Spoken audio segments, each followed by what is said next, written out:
આજે મોર અને ઢેલ બંને સાથે સણવા આવ્યા છે ફળિયામાં, પણ મોર અને ઢેલને સણવા નથી દેતો. બે ત્રણ વાર ઢેલને આવી પણ એને સણવા નથી દેતો.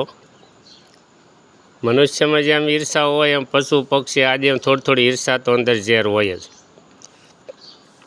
તો આ મોર જો મોર છે ને એ ઢેલને સણવા નથી દેતો.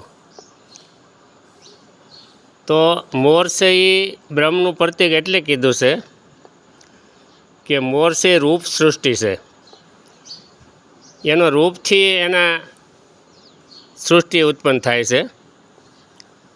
અને આપણે બીજી જે ઝરખાણ છે એ મૈથુન સૃષ્ટિ છે. પશુ પક્ષી બીજા આદિ ઘણા જનાવરો તેઓ મૈથુન સૃષ્ટિમાં આવે છે. અને આ એક મોર એ રૂપ સૃષ્ટિની અંદર આવે છે કે મોર જ્યારે કળાઈ કરે ત્યારે એના આંસુ ઢેલ ઝીલી લેતી હોવાથી તેઓને ગર્ભધારણ થાય છે.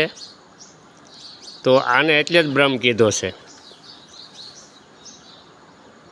આ મોર પાછો ઉડી અને હવે અંદર બેસી ગયો છે. માટે આવા સરસ મજાના પક્ષીઓના સુંદર દ્રશ્યો આપણને મનમોહક લાગે છે. આપણને એની અંદર આનંદ થાય છે જોવાથી. અને મોરના પીસ એટલે જ ભગવાન ધારણ કરે છે,